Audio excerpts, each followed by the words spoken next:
Welcome on in, Buckaroos. I would like to tell you today about this beautiful game, Battle Cats. Now, Battle Cats is a game that I've been playing personally for a very, very long time, and disclaimer before we start this, I was not paid to do this. We're not a big enough channel for me to be paid to do this. No, I'm doing this because I love Battle Cats as a game. It is something that I've been playing for like 2 years. I have almost 500 hours on the game. I have wasted so much of my life on this, and I wanted to get it out there, kind of. I don't know, I wanted to talk about it in a video just because I really, really love this game. It is a tower defense kind of strategy-ish game. I don't know, I don't use a lot of strategy. I pick the cats that work and then destroy with them. And that's kind of what you do.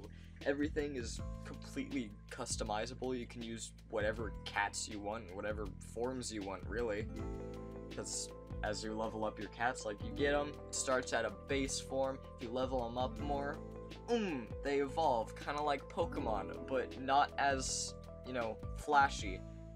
But as we can see in the pre-recorded footage that I managed to get of my own gameplay, there are some very interesting cats, and I'd like to go into those a bit more. So, Battle Cats has, as you could probably tell by the name, a significant amount of cats.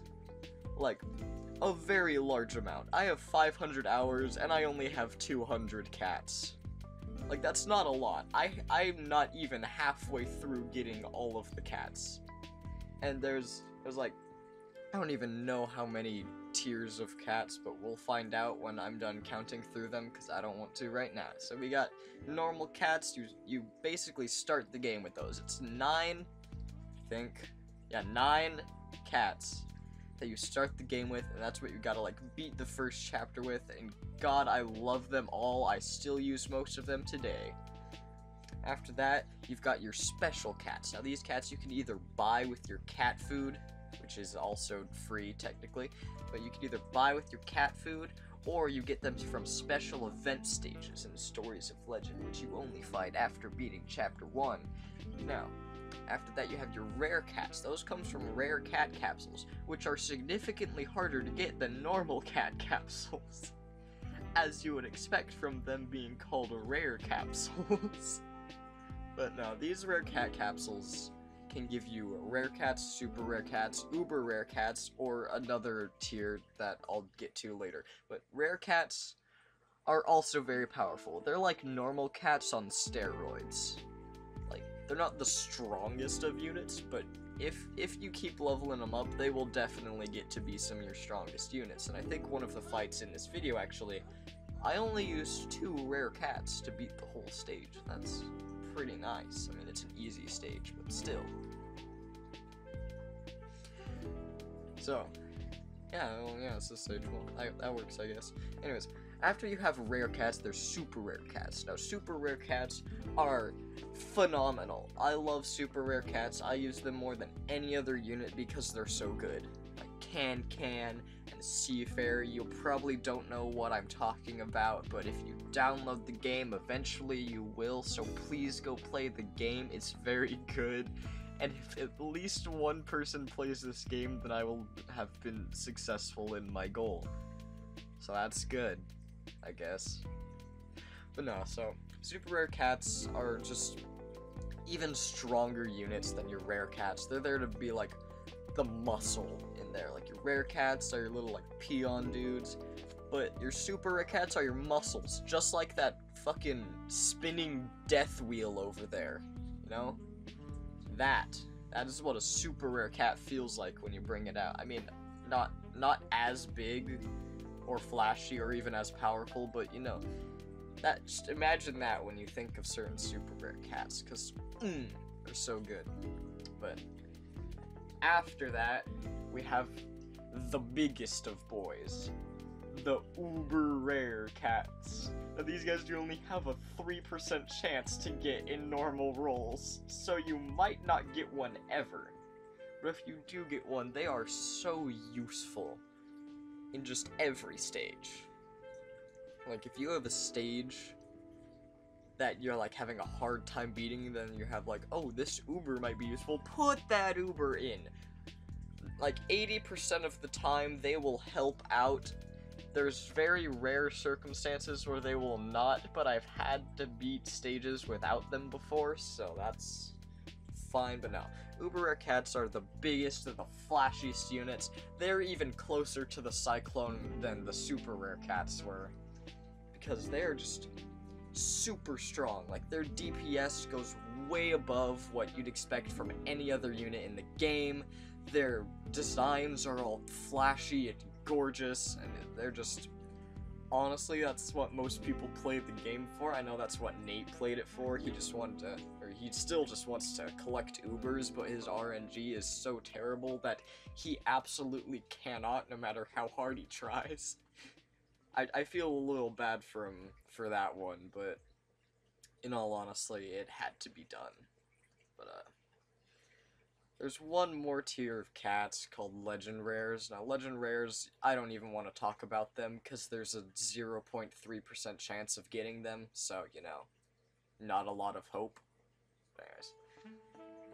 So, you might be asking, yeah, these are some cool cats, but what the fuck do I do with them, Barry? That's not enough information. And I'm gonna give it to you now. We use those cats to go on quests to control the world, space, the future, and even the Big Bang and killing Cat God. It's not an easy process. I didn't like it at all. There are 9 main chapters. You have Empire of Cats, chapters 1 through 3, Into the Future, chapters 1 through 3, and finally, Cats of the Cosmos, chapters 1 through 3. They sound they do exactly what they sound like, so don't even ask me what the fuck they do. After that, you get to take on challenges called Stories of Legend. Now, you may have thought like, ooh, Into the Future was hard, or ooh, Cats of the Cosmos was hard. No, Stories of Legend goes past that in difficulty.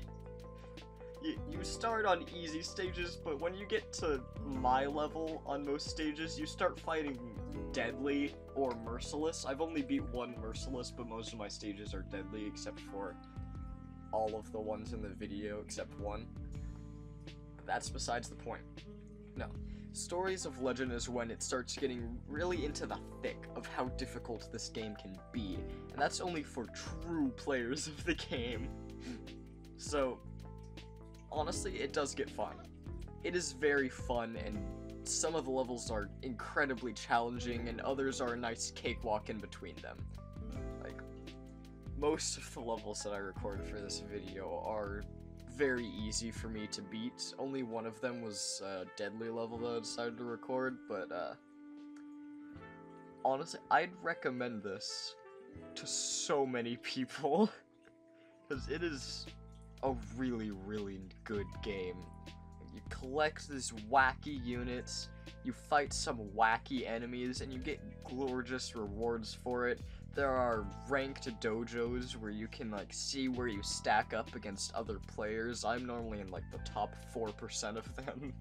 And even if you just want to do it casually, you can do that. You don't have to go all out on it.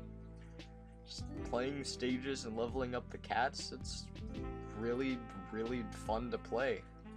Just sitting in the car or something. Yeah. It's pretty interesting, honestly. And, I found this game through Nate, actually. He introduced it to me, and then I surpassed him very fast, and he got angry, because within 2 years I had 30 Ubers, all of the crazed, almost all of the manics. You don't know what any of that means unless you play the game, so that's fine. But, yeah. I don't know what else to say about the game other than it's good and you should play it. So, I don't know, man. I don't know. I'm gonna let the rest of this play out and leave you with some Katamari, I guess. So, see ya.